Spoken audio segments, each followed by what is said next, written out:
What is up, guys? DT Ninja here to give you guys my RuroKen Hokkaido arc chapter 18 and 19 review and discussion. It's been a couple of weeks since the last review from chapter 17. It's actually been a little longer, but yeah, guys, I wanted to do this a double chapter. Chapter 18 obviously is very action-packed. Chapter 19 is jam-packed full of information, a lot of shocking revelations. So I wanted to do a double chapter, and that's what I'm gonna do. So yeah, I am very excited to discuss that today. So yeah, let's get to the discussion. Chapter 18.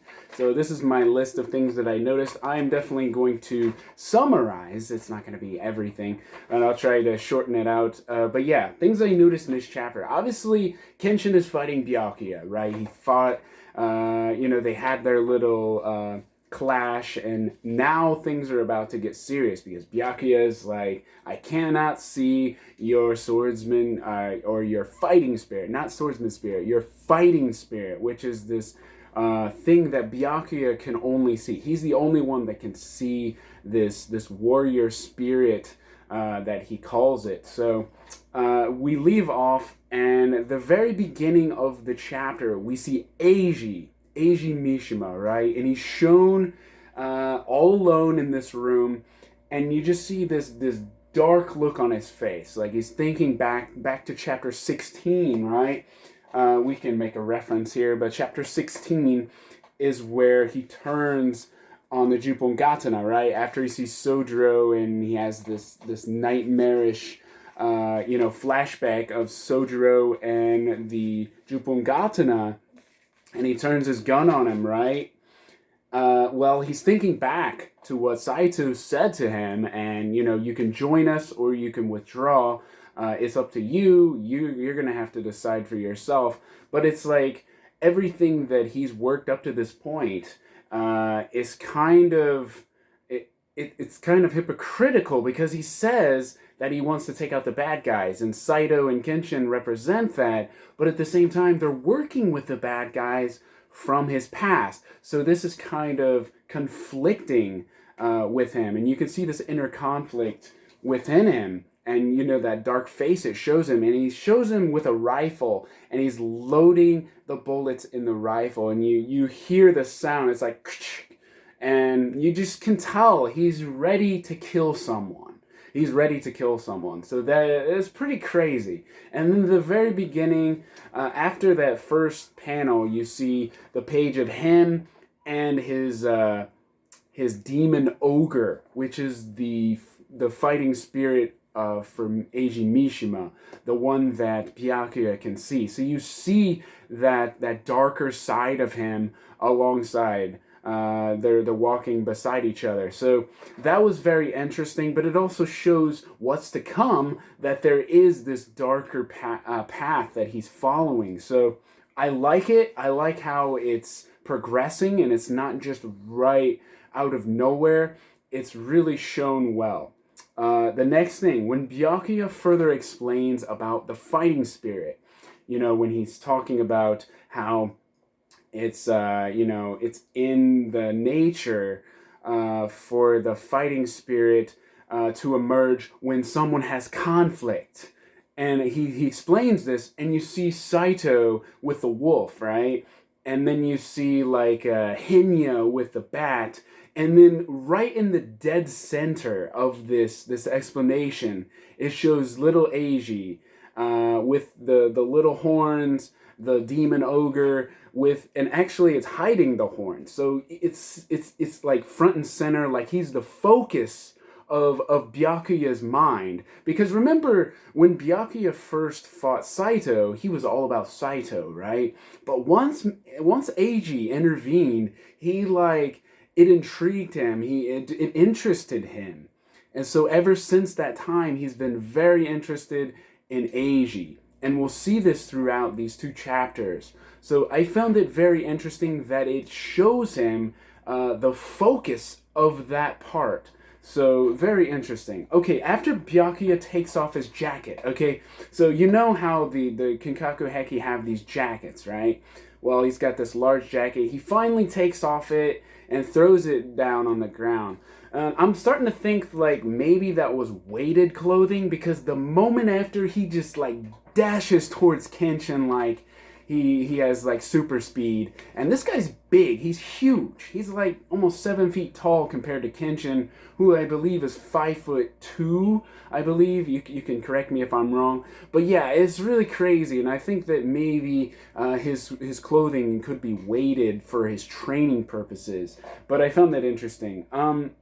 The next thing, and when he attacks Kenshin wildly, okay, he comes out and attacks Kenshin. He doesn't just like go for Kenshin, he just goes for everything. So Kenshin dodges him, and he just smashes through like the gate. You know, they're in a prison gate, right? They're in a prison, outdoor prison, and there's like gates surrounding it. Well, he just smashes through one of the gates into the moat, goes all the way underground. I mean, this guy just doesn't care what happens to his body. I mean, he just literally smashes it, runs all the way down, and of course he's got a blade in his mouth. So when he comes out of the water, Kenshin's like, this man, who is this guy? Like, he's rushing at him with a blade in his mouth, like he's unfazed, and it's pretty crazy when you look at it. But anyways, you can see the color scan, which Chris JP20 colored, my good friend, just like the intro.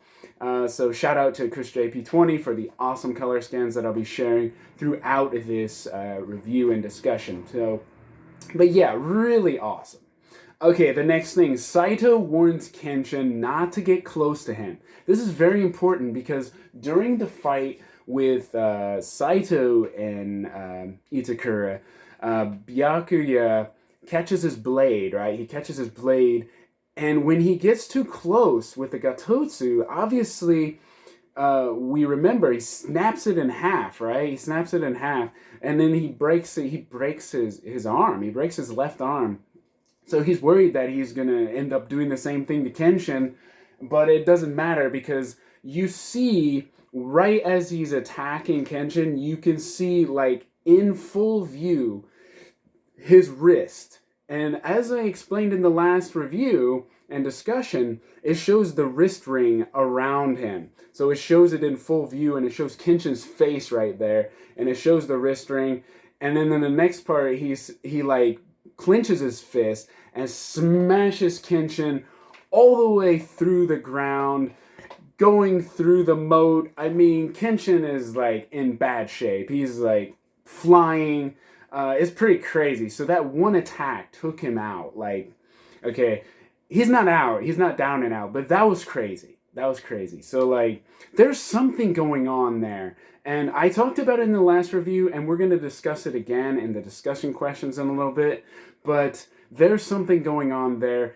Saito knows about it. There's some secret to this technique. I don't know if it's like something in the wristband, the wrist ring, or it's something in his wrist particularly. But when he smashed him, there's definitely some extra added power going into that. So anyways, Kenshin's in real bad shape because he didn't even have time to draw his sword.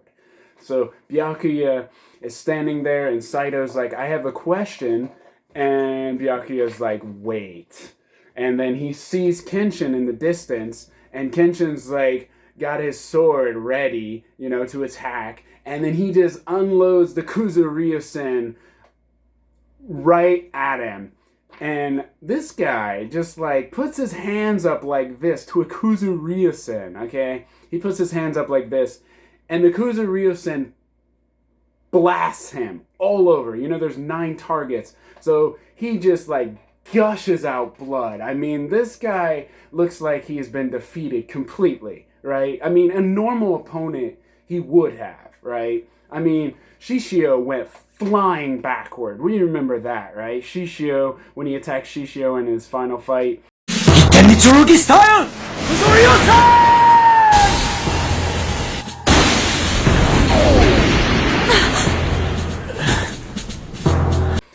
When when he attacks Sojiro, it wasn't fast enough. You know, Sojiro was fast enough to run away from it.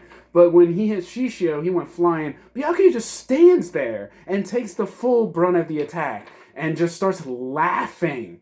And with a smile on his face, you know, this is the Hiten Mitsurugi style.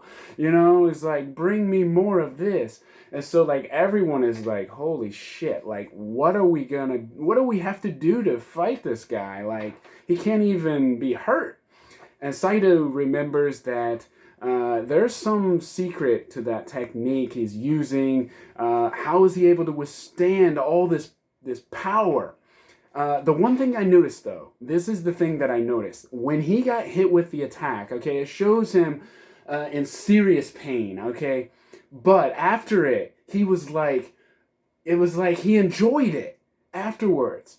And then you see, like, Kenshin sliding backwards like he's falling from, like, a wind attack or something. I don't know. But, like, think about it. He's the attacker. Kenshin used the Kuzuryu-sen, right? He shouldn't be falling backwards. And whenever you see the Kuzuryu-sen, he's going forward and he should be, you know, resting towards the ground. But here he's like going backward and it doesn't make any sense. It doesn't make any sense. There's something going on. Byakuya must have attacked or used something at the direct moment when that Kuzuryu-sen hit. Because you see him and he's like gushing out blood and you see like these fireballs. It's almost like a fireball. And it pushes Kenshin back. I don't know what it is. It must be the force of whatever he used along with the Kuzuryu-sen, because they both attacked and apparently it knocked Kenshin back, but it didn't do anything to Byakuya. So that is something I noticed, and that is very interesting to me because I'm like, okay, Kenshin's the attacker. He should be the one, just staying still, but Byakuya was the one who stayed still, which doesn't make any sense. There's definitely something going on there, and Saito notices it. Okay, the next thing, Nagakura Shinpachi, he reveals that his fighting spirit would probably be a raccoon dog, the Tanaki. Remember when Byakuya and him are facing off at the very end, he steps in. He's like, okay, let's take a little break here. He steps in and he says that, you know, I'd love to see your fighting spirit. And he's like, what are you, the dog? And he's like, yeah, no, you're no longer the wolf. And he's like, no, actually, I'm more like a Tanaki, which is a raccoon dog. Which is interesting because it's kind of a play off of Kaoru Kamiya. Because remember, she was the raccoon dog as a reference in the series. Now, I'm not saying anything that they're related or anything like that, because they're not. But it's interesting that he made that reference. So, anyways, that is chapter 18, guys. Alright, guys, so on to the discussion questions. Okay, so there was a lot that I noticed in the chapter, but in the discussion questions, there's two main discussion questions for this one. Okay, first, what is the secret behind Byakuya's power or strength? And second, does blood have anything to do with it? So let's go with the first one. What is the secret behind Byakuya's strength? What is it? Is it really a special technique? A special technique. I don't know if it's a special technique, but what I do think is that it's some sort of device, or there is something hidden on Byakuya that is causing him to either enjoy the pain that he has and also give him added pressure to his attacks. That is what I think, because when we, like I mentioned, when he smashes Kenshin, like he just goes flying through the gate. I mean, you can see Kenshin's body go flying. You see like this aftermath of it. Obviously, he's not down and out, but at the same time, it's devastating. That power, that level of attack is devastating for just one smash. I mean, just one punch. That's crazy. And like I said, he didn't even use his sword. That's his freaking hand. So yeah, there's something secretive about it. So Let's go back to the chapter in Volume 2 where Saito is fighting him. Okay, you can see him. He uses the Gatotsu, right? And afterwards, he states that he's looking for a single capable warrior.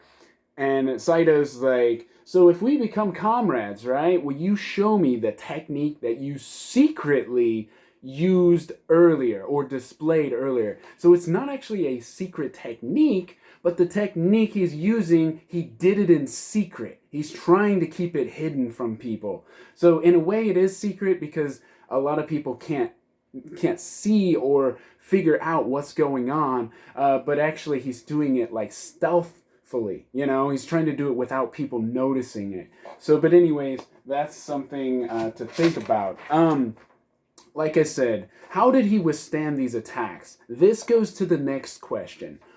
Does blood have something to do with this? Because when you think about it, he withstood a Gatotsu point blank.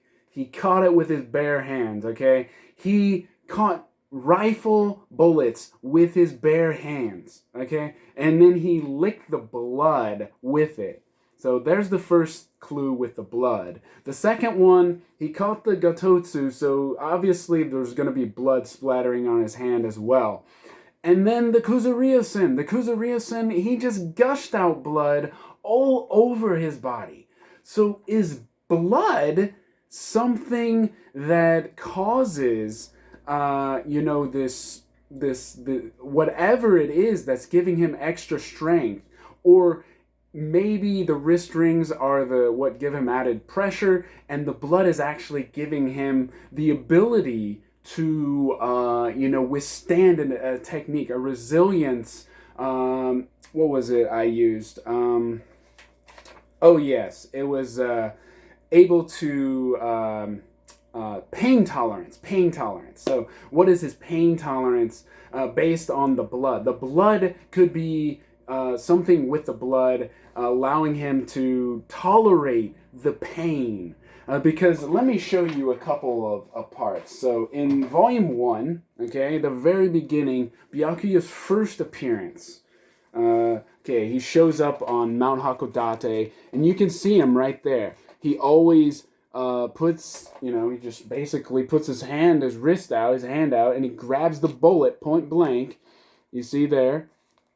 And then the very next moment, everyone's like shocked, right, up here. And then he sees the blood there, and then the next page, he just licks it, right? He licks it.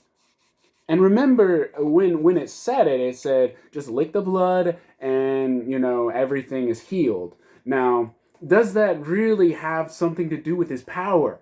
I really wonder, because when we go to Volume 2, when he fights Saito, the same thing happens. So, let me show you here. Okay, here's where he fights him with his Gatotsu, okay? He point blank attack here. Okay, he catches it. You can definitely see the blood here. Okay, you can see it on his hands. And then he still has it in his hand. And then Saito does a point blank Gatotsu. And you can just see the blood like flowing there from the sword. And you can see it come out of the wound there. It's a shallow cut, but at the same time, blood is introduced again. Okay, blood. Maybe it's something to do with the blood. Like I said, Kuzuryu-sen. Like I said, blood just went everywhere. And it's almost like, at first it was painful, but then he had a resistance to it. So maybe that could be it. Maybe that's the reason. So those are the two things that I noticed the most about the chapter when it comes to, this fight. Alright guys, let's move on to chapter 19. This chapter has a lot of things I noticed. It's a very short chapter, but I gotta say, Watsuki and Kaoru Kamiya, they are doing an incredible job. For 15 pages for a chapter, this chapter is jam-packed with information. Okay, the first thing I noticed, Nagakura explains what a mighty warrior is. And we get this explanation, a very interesting explanation, because we get it in his perspective, from what he's experienced in his life. Byakuya thinks a warrior is someone who just defeats opponents, thousands of opponents, because that is how he became what he believes is a fearless warrior, right? He fought all these farmers and civilians and samurai, all of these people that he came across, he just fought and killed them all. He thinks that fighting more and more will make you that. But actually, Nagakura's explanation is very different. He believes that influencing others, showing your power, will influence others. So what he says is that your strength will influence 1,000 or bring 1,000 allies and bring fear to your enemies of 1,000 enemies. So 1,000 enemies will fear you, and 1,000 more allies will be influenced by you or join you. So that's what a mighty warrior is to Nagakura. So it's very interesting how we have two different perspectives in the same chapter.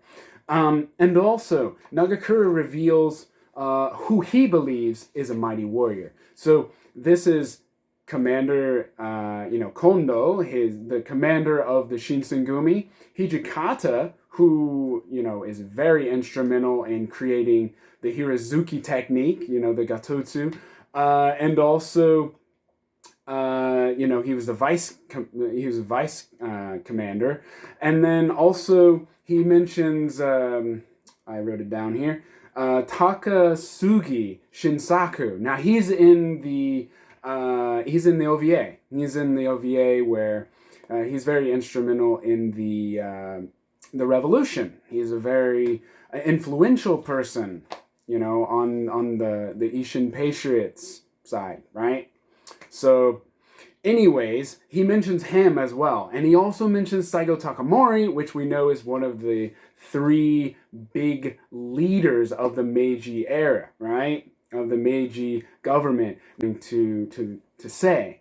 So I like that. I like how we got some legends, and like I said, Saigo Takamori's never been shown in Kenshin, so I like that. I like how we got to see him. Also, Nagakura has revealed that the Kinkaku Heki's goals are not that bad when it comes to Meiji government policy. So this really was a shocker, because the next thing, we thought this was just going to be a question about, the experimental combat field experiments. No, this was, he directly says, Byakuya, you should join the Meiji government. I mean, he literally says, join us. You guys, Kinkaku Heki, can be a military institution within the Meiji government because your goals can match our goals. So I like his way of thinking, but like Saito, everyone looking at him is like, are you crazy? Like, they're trying to start like a war within the civilians, and yeah, that was crazy. But he's not wrong. They are trying to protect Japan at an extreme. They're taking extreme measures, right? But they are trying to protect Japan at all costs. So I get the idea. Okay, now Byakuya mentions Shokun, which is probably a reference to Shogun. Now, if you know what a Shogun is, it was the person in charge of the military government, the Bakufu, right? The shogunate, right? Kenshin fought against the shogunate, the Yaminobu, right? But the point here is Shokun is the master of the Kinkaku Heki. I believe it's a woman. She is the leader of the Kinkaku Heki, the major leader. And he mentions that maybe she would be interested in this proposition, in this offer that Nagakura is giving him. But he decides to turn it down. So it's very interesting. I found that very interesting. So we're going to discuss that in a little bit. The next thing, Byakuya reveals that a fearless warrior can only be born if they go through hell. Now, this goes back to the idea of defeating as many people as you can, just killing people. And this also is like a personal journey. So we can just see Byakuya has been through hell for most of his life, because he says it for decades. I spent my time in this place, in hell. And, so it's very interesting how we get his perspective. He's really far gone, right? I mean, it's going to be hard to negotiate with this guy. So I can understand why he rejected it. But yeah, it's interesting how he mentions about himself, his personal, journey, as well as everyone else. He's like, you guys have all been through hell. And then we see this crazy scan. Okay, it shows hell, right?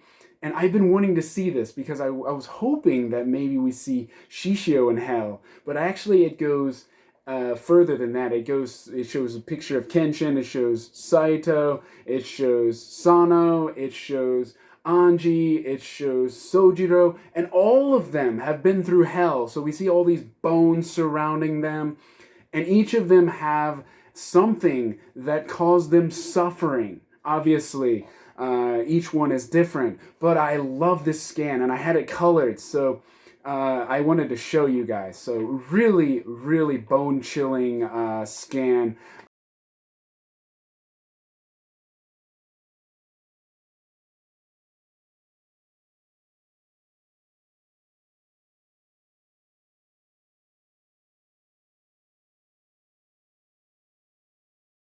I really love it.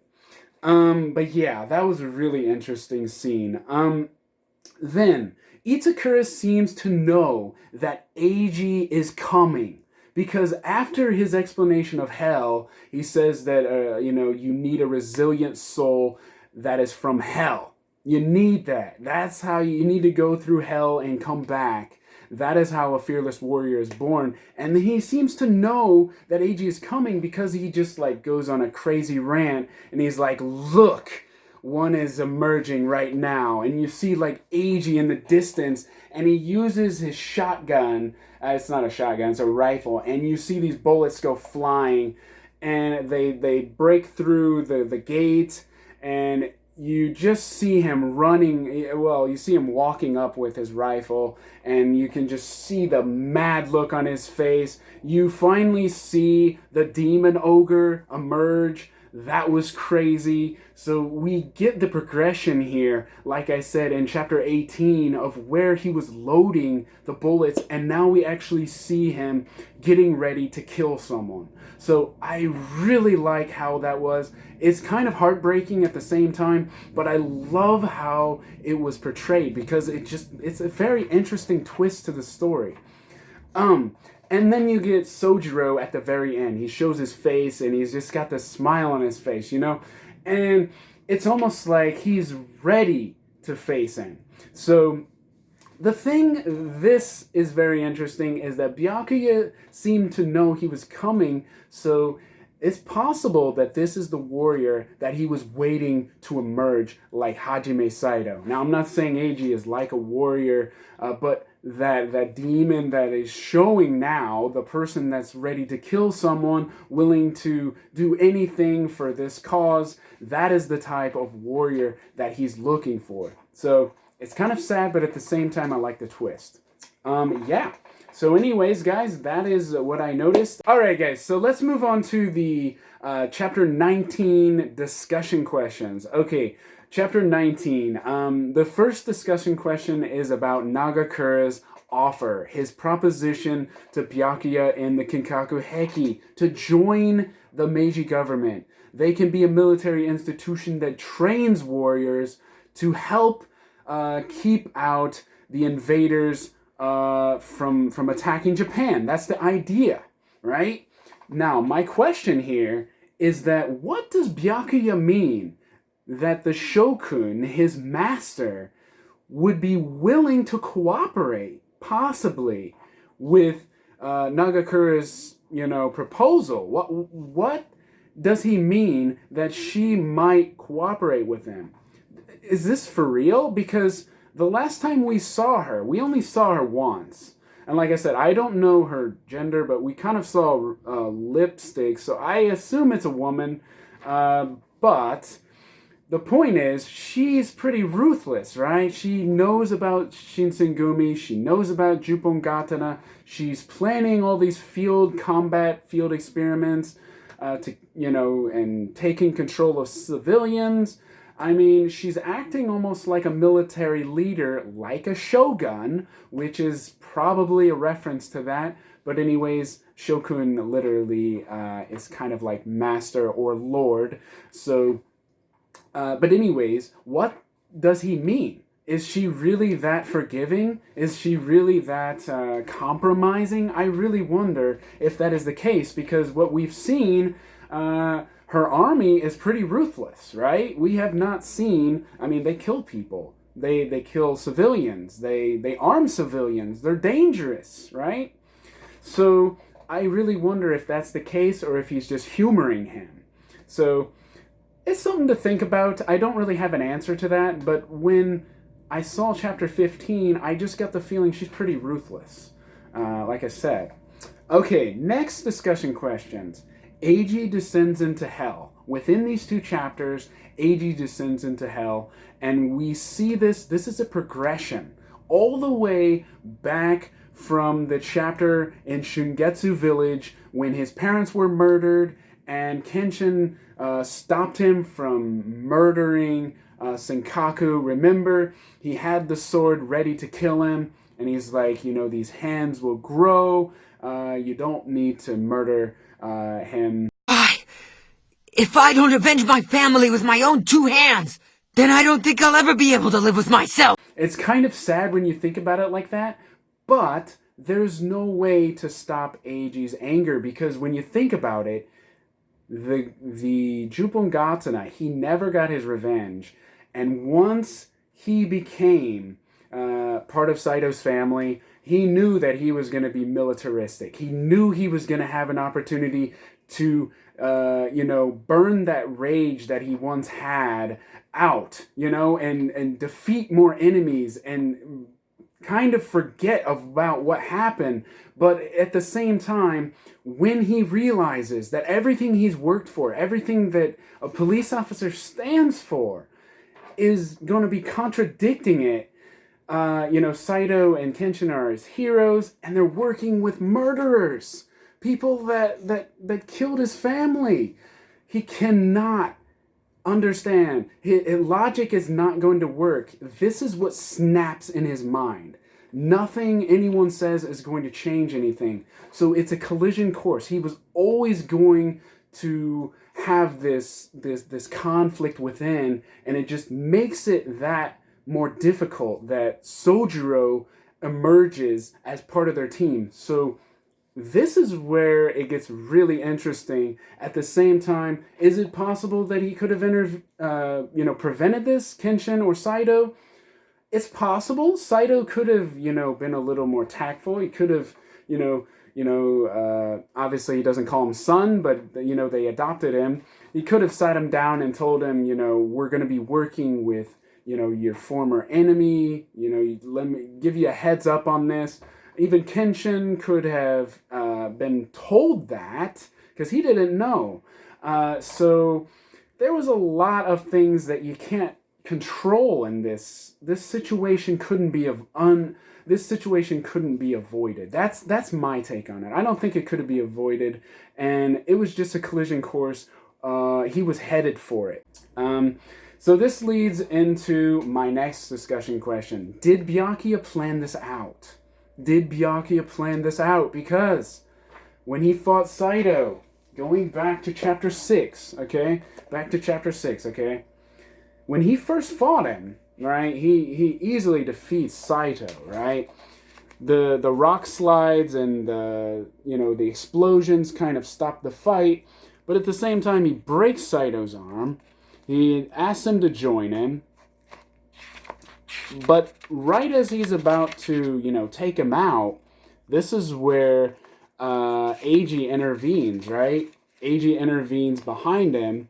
This is the first time that it surprises Byakuya. And so you can see Eiji right here with the rifle.